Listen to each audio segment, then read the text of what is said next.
Bismillahirrahmanirrahim, sahabat-sahabat magnet. Kali ini di playlist baru tentang kisah nyata hipnoterapi ya. Jadi saya bercerita tentang kisah-kisah nyata klien-klien saya yang saya tangani untuk hipnoterapi ya kan.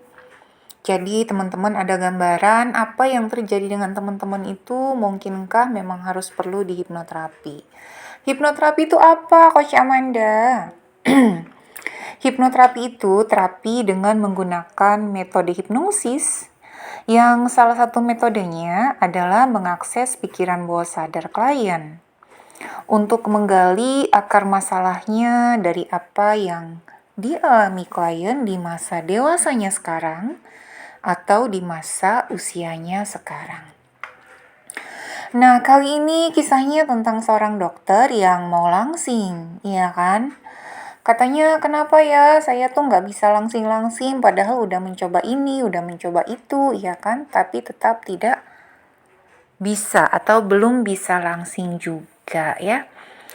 Dan setelah digali akarnya, apa yang terjadi? Kok sudah mencoba berbagai macam metode tapi kok tidak langsing-langsing juga? Apa yang terjadi di pikiran bawah sadarnya? Apa yang tersimpan? Apa akarnya?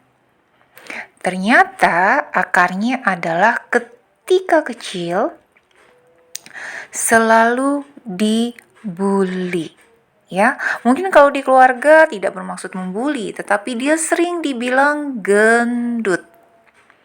Nah, ini buat mama-mama nih ya, kadang-kadang suka unyu-unyu, dengan anak perempuannya gitu kan, dengan anaknya, sehingga panggilan gendut itu bukan untuk membuli tapi untuk lucu-lucuan.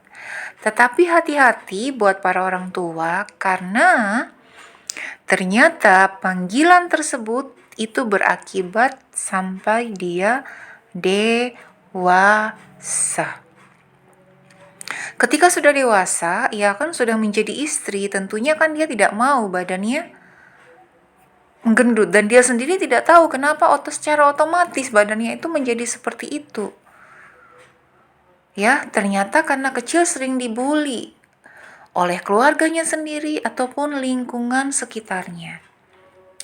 Sehingga dokter kecil ini tumbuh menjadi seseorang yang memang terprogram sebagai memang anak yang gendut. Apalagi ya, jika misalnya mengatakan bahwa ya aku tuh makan apa aja gak tahu kenapa ya aku jadi gendut gitu kan. Ya akhirnya dia sendiri juga memprogram dirinya. Sudahlah program dari kecil. Kemudian ketika sudah remaja, awal remaja dia juga mengatakan seperti itu. Makan apa aja gendut. Padahal makannya cuma dikit loh. Nah dia sendiri yang memprogram. Ya, jadi buat teman-teman yang punya kasus serupa dengan dokter ini, nah biasanya begini. Biasanya ada orang yang mau langsing, tapi dia akarnya beda-beda. Nggak semuanya juga mungkin mengalami akar yang sama dengan dokter yang saya ceritakan ini. Enggak. Mungkin teman-teman lain. Nah, biasanya kalau sudah lupa, tidak ingat apa yang terjadi, maka saya sebagai seorang profesional hipnoterapis ya perlu mengakses masuk ke dalam pikiran bawah sadarnya. Gimana caranya ngakses? Nah, itu dia. Itu hanya diketahui oleh seorang ahli, seorang profesional di bidang hipnoterapis. Nah, di sini ada buku saya. Buku saya tuh Diari Hipnoterapi itu terbitan tahun 2015, teman-teman. Jadi itu bercerita tentang banyak hal, ada kisah nyata, ada menjelaskan juga tentang hipnosis, hipnoterapi itu apa, ya kan? Dengan seiring berkembangnya waktu, berjalannya waktu, klien saya bertambah banyak sehingga kisah nyata juga banyak. So, teman-teman pantengin terus, ya kan? Playlist di kisah nyata hipnoterapi, siapa tahu kamu ya ada kasus yang sama dengan kisah nyata yang saya ceritakan di materi-materi kisah nyata hipnoterapi ya.